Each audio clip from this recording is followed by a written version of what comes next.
Good afternoon, welcome back to my channel, and this is going to be games number 21 to 30 in the 52 game challenge. So the 21st game that we finished this year was Dishonored: Death of the Outsider. Really cool game. I played the first two a couple of years ago through a recommendation from Marcus at Dad and Lads and Tommy. They both, I'm sure they both like the Dishonored games. Really cool game. I don't think it's as good as the first two. I think this one just kind of ties up the story of obviously the Outsider. Like he's kind of like a godlike bad guy. In this one, you play as Billy Luck, who was like an underling of Dowd. I don't know how to pronounce his name, but he was the main character from the DLC from the first game, I think, which was the Knife of Dunwall. Really cool game, really cool DLC, sorry. And then this one's it is a really good game, really did enjoy it. All three of them, fantastic, great DLCs, brilliant world building. It's a great world to kind of explore. What else?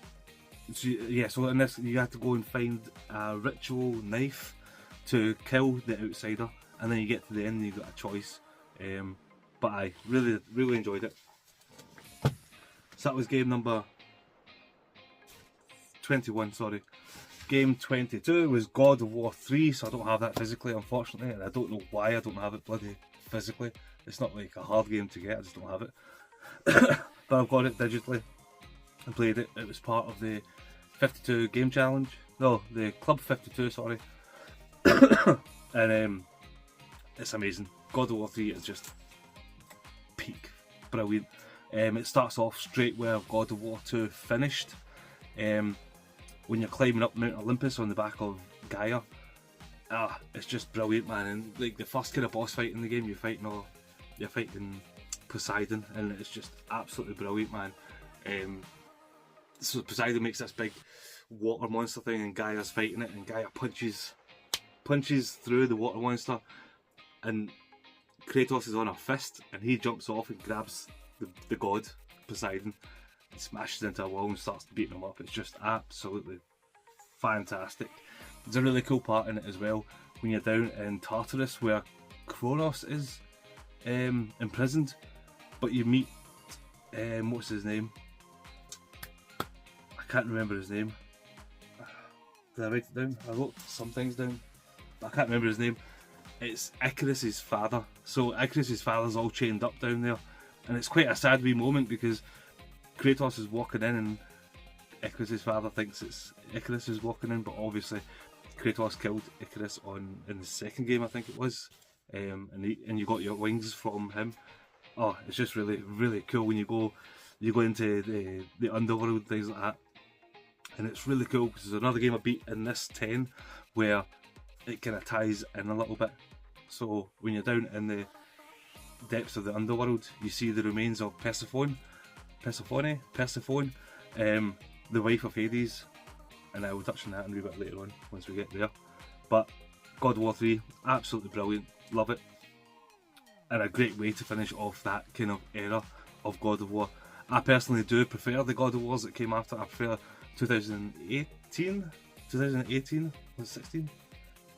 Can't remember. About then, and then God of War Ragnarok. I think those games are just perfection. The next game I finished was Live Alive on the Switch. This is a good game. Aye, it's a good game. But I remember like when it was first coming out, when it first came out on the Switch, like everyone was raving about it, and I don't get it. Like I think it's a good game. I think it is good. There's nothing wrong with it, but it's just not as good as everyone made it out to be. Like everyone was doing thumbnails of this game saying it was absolutely fantastic, blah blah blah blah blah, and it's all right. It's good, you know. It's not amazing. You've got like 6 or 7 stories, which are all short. They're all very linear, very linear, very short. The game looks gorgeous. I still don't see how all the stories kind of tie in together. Like, they don't really, except for towards the end.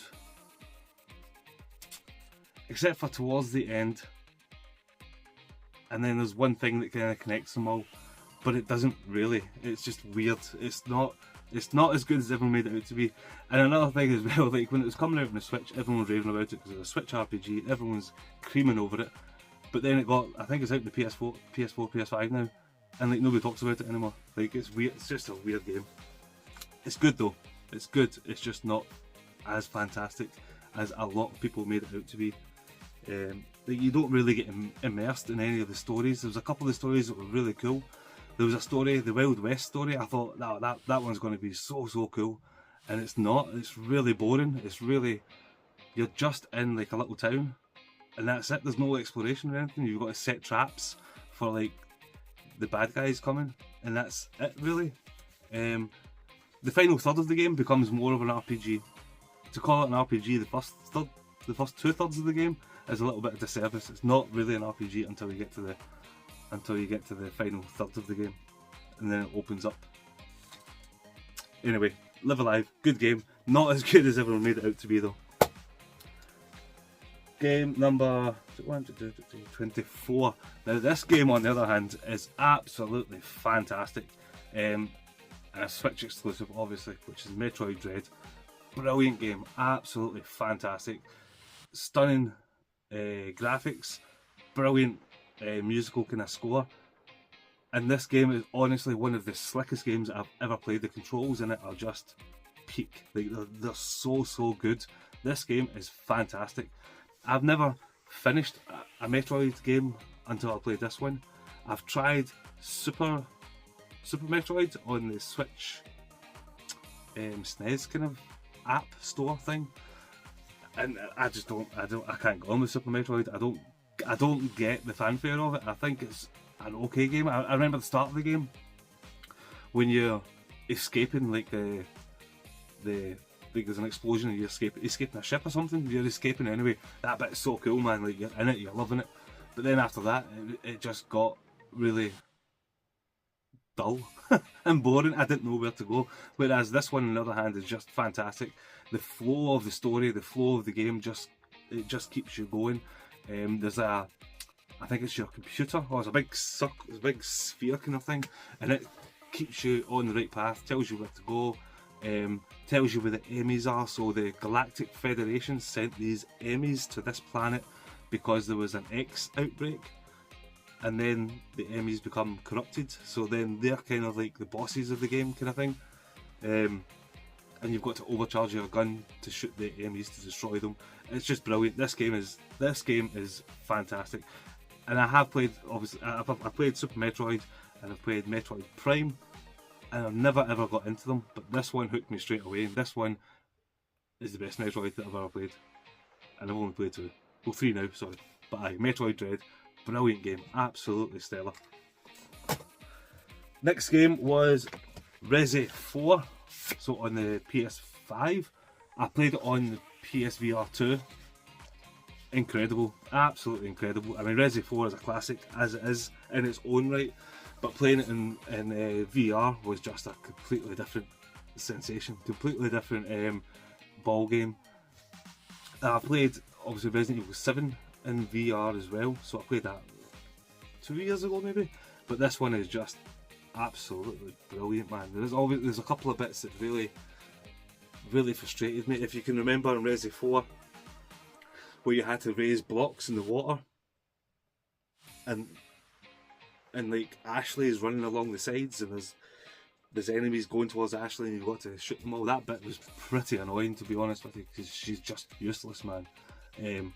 But the game is it's stunning in VR too. It's absolutely immense, brilliant, loved it. And obviously the immersion of it is so cool as well. Like, when you're reloading your guns, you've got to like pull a clip from your waist, and you've got to put it in the bottom, and then you've got to cock your gun. It's just really cool. But saying that, you can adjust certain immersion options, and I cut the part you had to cock the gun because that was just annoying, to be honest with you. It's really cool, but it was annoying, especially when you're getting surrounded by baddies.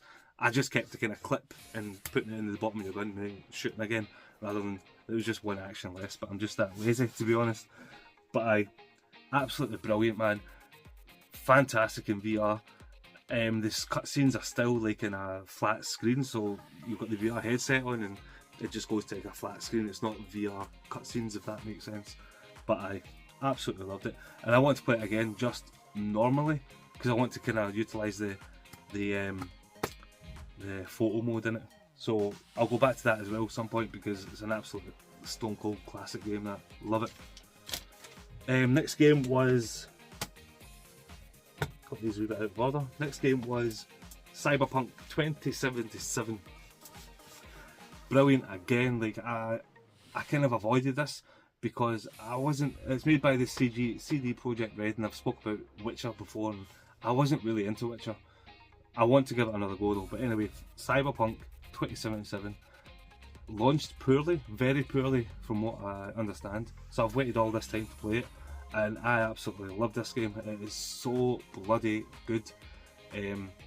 The one thing that I don't really like about it, and it's really just a me problem, like I don't really like creative characters. I don't like that. I just want to be given a character and say that's your character. I don't like the adjustments and everything like that. It kind of makes sense in this because it's all about augmentation and everything. Like everyone's got like different body parts and all that. Like, it's set in the future, and like everyone's just like all cut up and sliced and different body parts. It's just that kind of setting. But I absolutely love this game. It was so cool. The supporting characters in this are fantastic, and that's why it kind of soured a little bit for me, because V, the protagonist, like his voice and everything is really cool and all that sort of stuff, but it's just I don't like character creation. I just want to be given a character. But like you've got who'd you call her, Judy? She was a fantastic character as well. Jackie was brilliant. Like your pal Jackie, you meet him obviously at the start of the game.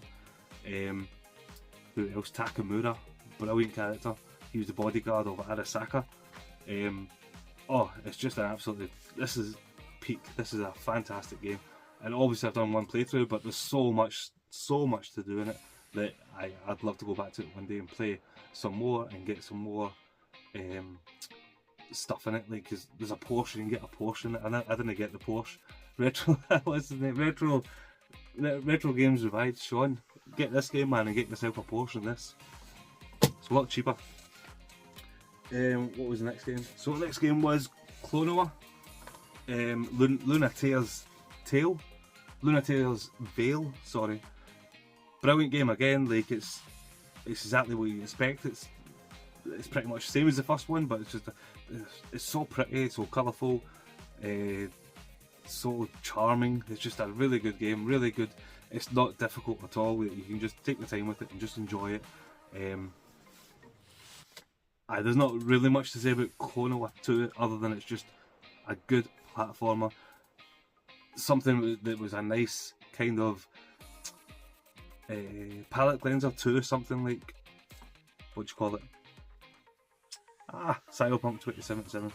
That game was so massive, so immersive, but then this game, Klonoa 2, like afterwards, it was just nice to kind of relax and play a straightforward platformer with nice, pretty graphics and colourful environments and stuff. Klonoa 2 is really cool. Next one was Scars Above.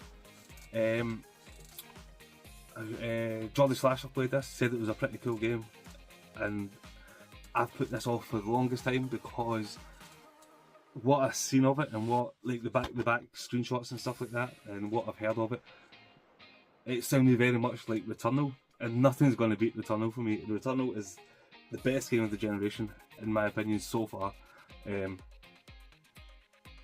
that's why it kind of put me off playing this. But I finally played it.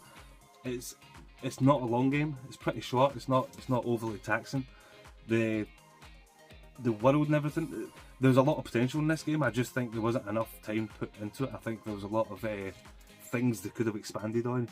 It looks gorgeous. It's a gorgeous looking game. I believe it's an indie game as well. I don't think it's like a big AAA kind of studio. but it is pretty cool. You know, you crash land in this. Oh, what is it? So you go into this. There's this big thing above the earth, and it sucks you in and takes you away onto this other planet, and you've got to make your way back, obviously, and everything. But it's kind of a stereotypical kind of sci-fi story in that sense, but it is really cool, and I did enjoy it. It's not got much replayability for me. I don't think I'll go back to it, but I did enjoy my time with it, and it was kind of like a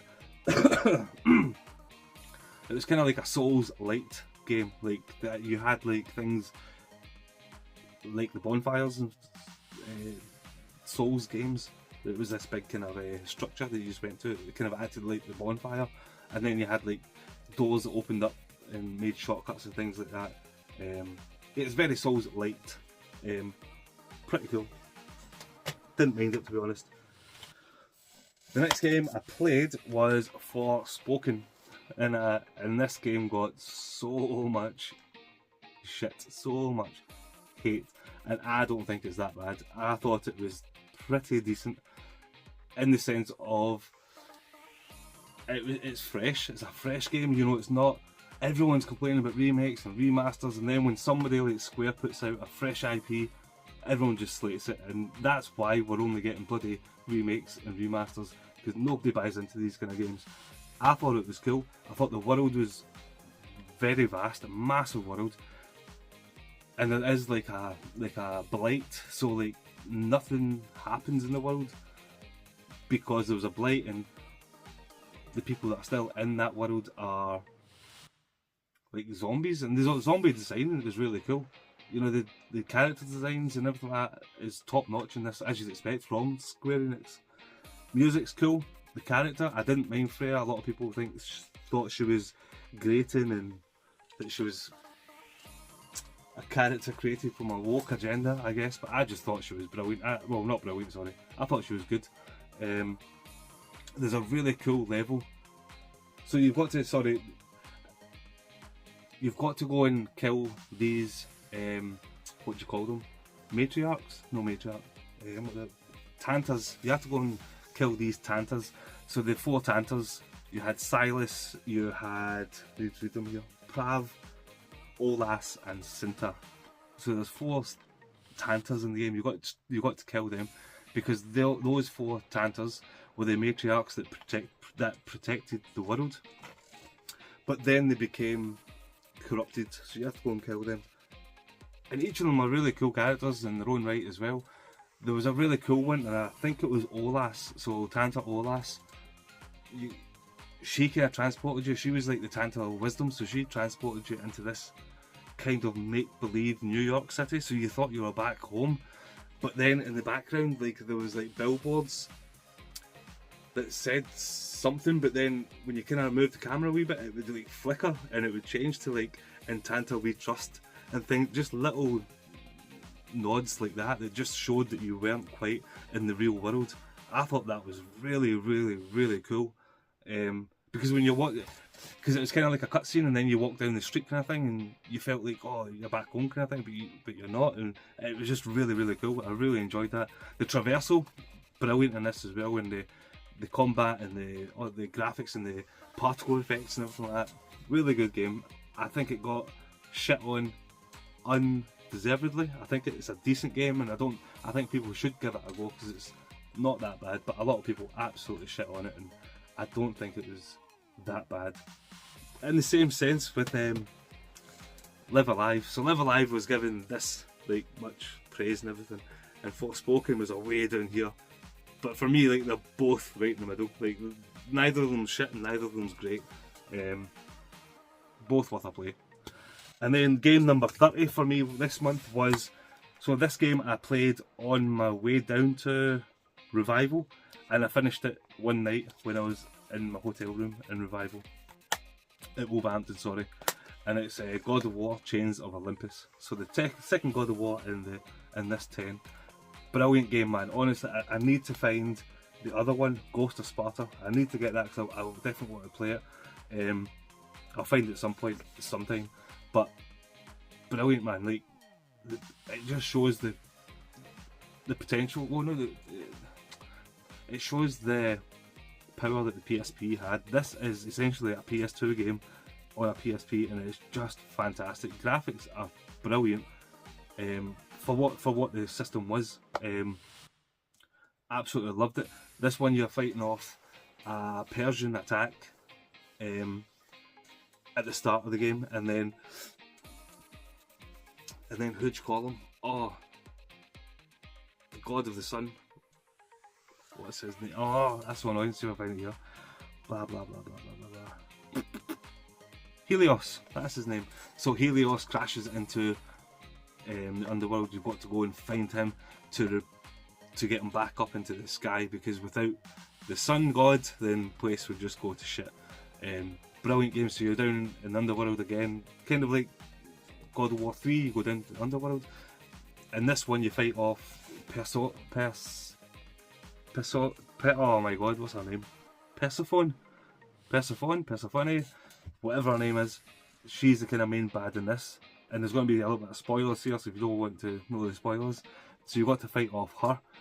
And what was cool about playing God of War 3 was you go through the underworld, and you see like a room with the remains of Persephone, which is cool, because then when I played this, I was like, ah right, okay, so I killed her here, and the remains show up in God of War 3, so that's kind of cool, and I like how it all kind of ties in. But also at the end of this game, this is a big spoiler if you don't want to hear it, then just skip it, or just mute it, or just switch it off.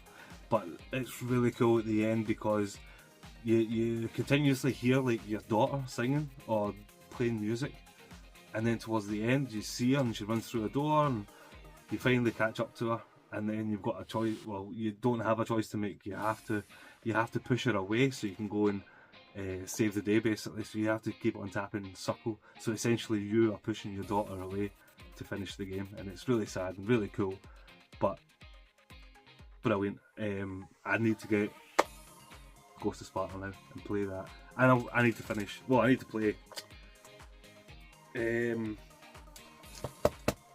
Oh, what's the PS3 one? God of War on the PS. Oh, what's it called?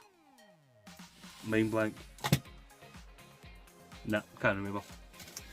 The one that nobody really likes. I need to play that one as well. Anyway, so that was game number 21 to game 30. Hope you enjoyed. Hopefully, let us know if you played any of them. If you agree with my thoughts, particularly on Live Alive. I don't think people like my thoughts on Live Alive. Good game, not as good as everyone makes it out to be. But anyway, thanks for watching. Cheers guys, take care.